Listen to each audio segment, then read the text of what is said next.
Hi எல்லாருக்கும் வணக்கம். Welcome to Kanni's world. இன்றைக்கி தோட்டத்தில் கத்திரிக்காய் பறிச்சிட்ருக்கோம். இந்த பாருங்கள், நல்லா பெரிய காய். இதில் பஜ்ஜி போட்டால் ரொம்ப அருமையாக இருக்கும். இந்த மாதிரி பெரிய காயெல்லாம் பஜ்ஜி போட்டால் ரொம்ப நல்லாயிருக்கும்.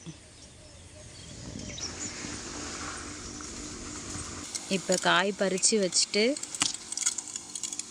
நல்லா காய் பூச்சை காயெல்லாம் எடுத்து சுத்தம் பண்ணி வச்சு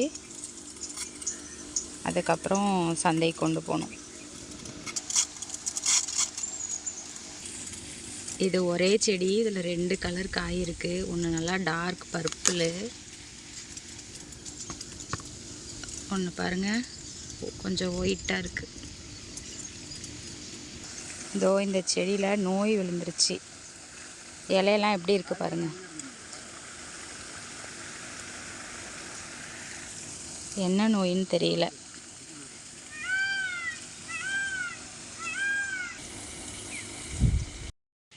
நல்லக்காய் பூச்சிக்காய் இதெல்லாம் பிரித்து தனித்தனியாக எடுத்துகிட்ருக்கோம். எடுத்து அலசிட்டு அதுக்கப்புறம்தான் சந்தைக்கு கொண்டுட்டு போகணும். இந்த மாதிரி பெரிய கத்திரிக்காய் வச்சு பஜ்ஜி தான் நாங்கள் ட்ரை பண்ணியிருக்கோம்.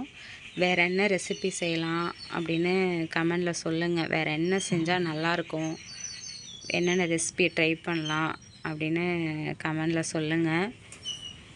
இந்த மாதிரி பெரிய கத்திரிக்காய் உங்கள் ஏரியாவில் கிடைக்குமா அப்படின்னு சொல்லுங்கள். எவ்வளோ பெருசாக இருக்குது பாருங்கள். இதை விட பெருசாகவும் இருக்கும். இந்த வீடியோ பிடிச்சிருந்தால் லைக் பண்ணி உங்கள் ஃப்ரெண்ட்ஸ் கூட ஷேர் பண்ணிக்கோங்க. இந்த மாதிரி மோர் வீடியோஸ்க்கு நம்ம பேஜை சப்ஸ்கிரைப் பண்ணிக்கோங்க. Thank you. Thanks for watching.